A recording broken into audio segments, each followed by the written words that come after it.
Hey guys, स्वागत है आप सभी का एक और नए वीडियो में। और आज हम लोग इस वीडियो में ड्रॉ करने जा रहे हैं सबका फेवरेट गेम लूडो। और इस ड्राइंग को हम लोग करने वाला है एमएस पेंट प्रोग्राम में। बिल्कुल ही सिंपल तरीके से आप लोग इस वीडियो में देखते जाओ, वैसे वैसे आप लोग फॉलो करते जाना, आप लोग का ड्राइंग तैयार बन जाएगा। और गाइस, जिन भी लोगों ने चैनल को सब्सक्राइब नहीं किया, प्लीज़ सब्सक्राइब कर लो चैनल को। नीचे एक रेड कलर का बटन होगा, उसका दबा दो और ऑल का ऑप्शन सेलेक्ट कर लेना, ताकि नए वीडियोस का नोटिफिकेशन आपको सबसे पहले मिल सके।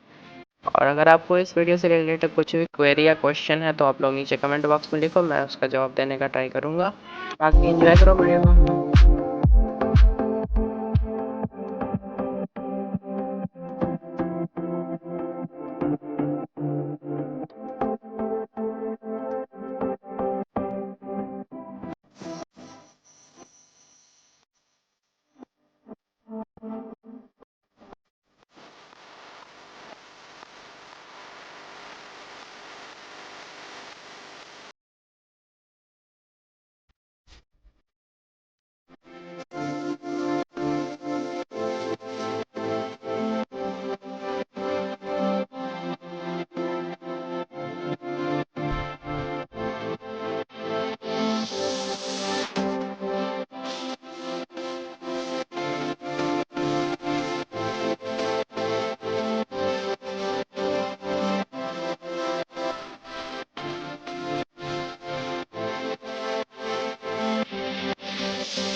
तो गाइस, हमारा ड्राइंग बचे हुए कंप्लीट। स्टार्स में बस कलर कर लेना, जैसे जैसे कलर के अकॉर्डिंग। और हमारा ड्राइंग फुल्ली कंप्लीट हो चुका है, और उसका एक लुक आप लोग देख लो, ओवरऑल ड्राइंग कैसा बन चुका है हम लोग। तो चैनल को सब्सक्राइब कर दो। मिलता है नए वीडियो में नए टॉपिक के साथ। तब तक के लिए बाय बाय।